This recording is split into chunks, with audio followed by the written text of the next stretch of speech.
Banyak yang memerlukan penjelasan rupanya mengenai rumus 1, 2, 3 dalam bisnis. Ada baiknya saya perdalam. Setuju ya? Kita perjelas maksud dari rumus 1, 2, 3 sekali lagi. Sebuah usaha didanai 1 miliar, tahun kedua omset, profit, atau aset harus naik 3 kali lipat. Itu terjemahan sederhananya. Kita ilustrasikan. Anda punya warteg, omset 3 juta per hari, gross profit 30%. Omset sebulan 90 juta dan gross profitnya 30 juta. Aset Anda saat ini adalah 400 jutaan. Sewa 50 juta setahun. Anda mau buka cabang berikutnya. Anda perlu modal 400 juta. Bagaimana membagi keuntungan dengan investor di mana investor bisa balik modal cepat dan nilai usaha kita naik. Investor membiayai 100% cabang tadi dan memberikan dia misalnya kepemilikan, kita kalkulasi dengan 30% share atau ownership dari kedua cabang tersebut. Secara kalkulasi aset Anda 800 juta saat ini, Anda memiliki 70% atau sekitar 560 juta. Investor dengan 400 jutanya tadi memiliki 30% dari 800 juta adalah 240 juta kepemilikannya atas aset. Jadi beban kita mengembalikan uang investasi dia adalah 160 juta rupiah. Dengan dua warteg, gross profitnya 60 juta sebulan atau 720 juta setahun, net profit katakanlah 500 juta setahun. Maka dia memiliki 30%, di akhir tahun pertama akan dapat 150 juta. Tahun kedua investor dapat 150 jutaan lagi dengan asumsi penjualannya sama dengan tahun lalu. Maka perhitungan investor di tahun kedua adalah aset 240 juta plus 300 juta dividen bagi usaha. Total nilai uangnya adalah 540 juta. Dari 400 juta, tahun kedua memang kembali dan untung, namun kurang seksi investasinya. Investasi ini dan tawarannya belum masuk rumus investasi baik karena tidak kena rumus 1, 2, 3. Kita berikan ilustrasi yang lain lagi. Anda punya usaha laundry coin, 5 tahun ada 10 cabang. Aset per cabang kira-kira 300 jutaan dengan rata-rata sewa 50 juta setahun. Anda menawarkan kepada investor bagaimana caranya dalam 2 tahun ke depan bisa punya 50 cabang baru. Beli mesin satuan yang heavy duty, mesin laundry plus pengering senilai 40 jutaan. Namun membeli 100 unit hanya 30 jutaan per mesinnya. Tiap cabang perlu 4 mesin laundry coin.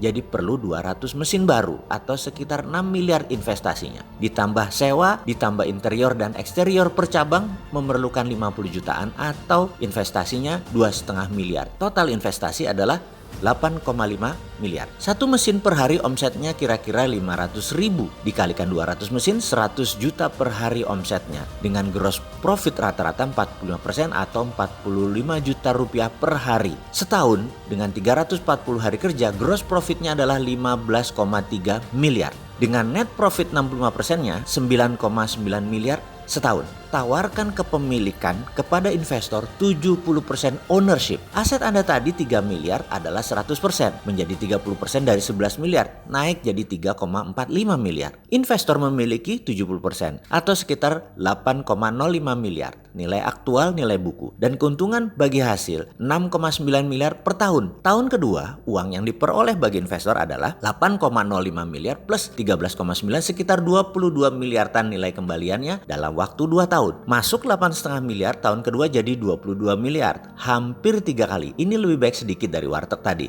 Investor lebih banyak yang akan masuk. Buktinya, saya masuk ke bisnis ini. Baru saja saya investasi, baru 3 bulan. Baru menambah 7 cabang. Dan alhamdulillah, prestasi 5 tahun mereka memang bisa mencapai sales yang diharapkan. Walau hanya 70% kapasitas mesin cara kalkulasinya. Kalau 100% pasti kena rumus 1, 2, 3 setengah bahkan. Jadi, strategi kita dalam menawari investor agar menarik adalah dengan mengutak-atik antara nilai investasi, jumlah penawaran kepemilikan, atau bisa juga sistem manajemen. Misalnya yang laundry tadi menawarkan mayoritas kepada investornya. Mayoritas artinya manajemen diambil alih pemegang saham terbesar karena dunia laundry lebih bisa scalable daripada high skill labor warteg. Bisnis warteg itu untuk cabang sulit sama standarnya karena cookernya bisa berbeda kecuali membuat central kitchen. Cabangnya hanya ngangetin makanan. Karena itu saya tertarik pada dunia laundry. Dan yang paling efektif di dalam mengelola warteg harus memiliki 5 cabang untuk kita punya central kitchen. Di bawah 5 cabang tidak cocok central kitchen. Kemahalan. Dan sahabat semua, saya kasih PR sekarang. Percayakah Anda bahwa bisnis warteg dikelola Central Kitchen, shareholder membiayai semua 4 cabang, tidak dihitung cabang utama yang pertama ya. Mereka investor tetap minoritas, namun bisa masuk rumus tahun kedua 3 kali omset plus aset bagi investor. Sekarang sahabat semua, coba ambil kertas dan bolpen, hitung strategi ini. Bagaimana caranya bisnis warteg menggunakan Central Kitchen, shareholder membiayai semua 4 cabang, dan investor tetap minoritas, namun masuk rumus tahun kedua, omsetnya naik 3 kali lipat plus aset. Selamat berhitung.